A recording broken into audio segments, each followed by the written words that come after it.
Assalamualaikum warahmatullahi wabarakatuh. Kita lanjutkan kembali kuliah termodinamika metalurgi masih pada modul kelima keseimbangan. Kita akan memasuki sekarang segmen yang keempat. Kita akan melihat kasus es dengan air. Pada tekanan total 1 atm dan temperatur 0 derajat Celcius, es dan air berada dalam keadaan keseimbangan. Sistem mempunyai energi bebas Gibbs yang minimum. Kita lihat sebelumnya ya, G2, G1. Jadi dia sama antara G2 dengan G1-nya sama, dan dia dikatakan bahwa keadaannya energi bebas Gibbs-nya minimum. Dia tidak ada lagi yang lebih rendah pada di situ. Persamaan reaksinya, H2O padat menjadi H2O cair pada tekanan 1 atm dan temperatur 0 derajat Celcius atau 273 Kelvin. Pada kondisi ini, delta G ini sama dengan 0. Atau dengan kata lain, GH2O sama dengan GH2O cair sama dengan GH2O padat. GH2O cair dan padat ini kita lihat bahwa di masing-masing kondisi di sini, baik dalam bentuk es, air dalam bentuk es, maupun air dalam bentuk air, cair maksudnya, dia mempunyai masing-masing energi bebas Gibbs. Di sini disebut dengan G garis bawah H2O padat, diberi warna biru, kemudian yang warna merah tua, GH2O untuk fasa cair. Pada keadaan keseimbangan, tentu saja di sini harganya sama yang padat maupun yang dalam keadaan cair. Kemudian harga ini diplot di dalam kurva, yang ini adalah harga dari G yang padat sebagai fungsi dari temperatur. Kemudian diplot juga untuk G yang cair. Jadi G yang padat dan G yang cair, dua-duanya diplot. Di sini G garis bawah, kemudian di sini temperatur. Yang di atas adalah G yang cair, kemudian di bawah di sini G yang padat. Pada keadaan keseimbangan, G H2O padat itu sama dengan G H2O cair. Tidak lain, titiknya adalah di sini. Dan kalau misalnya dilihat, berapa temperaturnya? Temperaturnya itu harus sama dengan 0 derajat Celcius. Ya, ini hanya untuk menjelaskan saja penambahan panas ke sistem menyebabkan es mencair. Mengapa es mencair? Kalau misalnya kita lihat di sini, perubahan delta G sebagai fungsi dari temperatur, G itu sama dengan H dikurang dengan TS, energi bebas Gibbs, kemudian dou-G dibagi dengan dou-T, artinya dilihat perubahan energi bebas Gibbs sebagai fungsi dari temperatur, ini sama dengan suatu konstanta, tidak merupakan fungsi dari temperatur dalam hal ini, jadi ini sama dengan 0, karena dG dibagi dengan dt, ini sama dengan 0, tinggal ini sama dengan dTs dibagi dengan dt, tentu saja T-nya bisa menghilangkan, tinggal minus S. Artinya G itu menjadi negatif harganya, dengan kata lain, es menjadi cair itu bisa berlangsung dengan spontan, dan itu bisa dilakukan dengan penambahan panas ke dalam sistem. Ini yang sebelumnya sudah diberikan, G padat itu sama dengan H padat dikurang dengan TS padat, kemudian G cair itu sama dengan H cair dikurang dengan TS cair. Kemudian perubahan dari padat menjadi cair, G dari padat menjadi cair itu sama dengan H dari padat menjadi cair dikurang dengan T dikali dengan delta S dari padat menjadi cair. Pada keadaan keseimbangan, delta G padat menjadi cair ini sama dengan 0, sehingga 0 itu sama dengan delta H padat cair dikurang dengan Tm. Tm adalah temperatur leleh dari S dikali dengan delta S dari padat menjadi cair. Di sini, delta H padat menjadi cair itu sama dengan Tm dikali dengan delta S. Ya, tinggal delta H-nya dipindahkan ke sebelah kiri, minusnya bisa saling menghilangkan. Persamaannya menjadi seperti ini. Kita lihat kembali ke keadaan keseimbangan dengan melihat persamaan yang keempat di sini. Kita lihat dalam keadaan padat dan cair, dua-duanya dalam keadaan keseimbangan untuk kasus air. S cair dt ditambah dengan V cair dP sama dengan S padat dt ditambah dengan V padat dP. Kemudian disusun ulang menjadi dP dibagi dengan dt sama dengan delta S dibagi dengan delta V. Perlahan keseimbangan, seperti yang tadi sudah dijelaskan, delta G ini sama dengan 0, sehingga delta S itu sama dengan delta H dibagi dengan temperatur.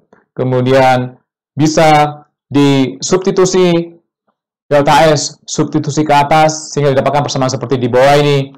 dP dibagi dengan dt itu sama dengan 1 dibagi dengan delta V dikali dengan delta H dibagi dengan temperatur. Kemudian kita analisis persamaan yang ini. Kita masih melihat untuk kasus air. Delta H. Perubahan delta H dari padat menjadi cair. Padat menjadi cair. Disebut dengan delta H transformasi. Kita sudah belajar sebelumnya, kita sudah lihat persamaan ini sebelumnya. Itu semuanya, harga delta H ini adalah positif untuk semua material. Delta V, ini yang berbeda. Secara umum, delta V, kalau misalnya kita lihat tadi timah, terjadi, kalau misalnya dia padat, menjadi cair, terjadi perubahan volume, peningkatan volume sebesar 2,7%. Tapi, kebalikannya untuk air. Untuk air, delta V, dari padat menjadi cair, malah dia negatif. Kebalikannya, dari cair menjadi padat, malah dia positif. Ini untuk air. Kalau saya tidak percaya, Anda bisa melihat banyak sekali kasusnya ya. Ini contoh perasaan orang membuat es kubus, awalnya diisi mungkin airnya sedikit, ya, atau pas di situ sehingga bisa dimasukkan ke dalam lemari es. Kemudian setelah menjadi esnya membeku, Anda lihat permukaannya melengkung. Artinya volume padat lebih besar dibandingkan dengan volume dia cair. Atau dengan kata lain, perubahan dari padat menjadi cair, volumenya mengecil. Seperti disampaikan di sini. Delta V dari padat menjadi cair, negatif harganya. Ini contoh yang lain. Ini dari satu sumber, Anda bisa melihat, Anda bisa masukkan air mineral ke dalam lemari es, air mineral gelas yang volumenya 250 ml. Dan ini Anda lihat, volumenya tidak begitu besar ya, kecil ya volumenya. Begitu dimasukkan ke dalam lemari es, dia berubah menjadi es, berubah menjadi padat. Dan lihat di atas, bagian atas di sini, volumenya mengembang. Artinya, volume padat lebih besar dibandingkan dengan volume dia cair. Apa dampak dari persamaan ini? Untuk air, sekali lagi, dP dibagi dengan dt, kita tidak melihat harganya, kita hanya melihat apakah dia positif atau negatif. Ya, di sini harganya positif, delta V harganya negatif, sehingga dP dibagi dengan dt itu menjadi negatif. Apa maksudnya? Jika P dinaikkan, tentu saja T ini akan berkurang. Atau kebalikannya, jika P diturunkan, ini akan meningkat. Nah, sekarang kita lihat kasus dalam hal P dinaikkan. Jika P dinaikkan, temperatur leleh dari es menjadi air turun, temperatur lelehnya. Artinya katakanlah tadinya 0 derajat Celcius dileleh, ini dia turun lagi. Bisa minus sekian derajat Celcius, dia sudah leleh. Ini maksud dari persamaan ini. Impact atau dampak dari persamaan ini, orang bisa melakukan ice skating yang bermain dengan menggunakan sepatu bermain es ya. Ini contohnya ice skating. Jadi ice skating ini contoh yang tadi sudah disampaikan bahwa volumenya mengembang ya untuk air, ini dari sumber yang lain. Ini contoh ice skating, Anda lihat di sini, di ujung di sini P-nya tinggi. Mengapa tinggi? Karena ditekan oleh orang. Di atasnya berdiri orang, katakanlah beratnya, ya ini wanita ya mungkin 60 kg. Bayangkan kalau misalnya berat 80 kg, tentu saja P-nya akan lebih besar lagi, 60 kg, katakan yang normal ya, 60 kg atau 50 kg. Kemudian di sini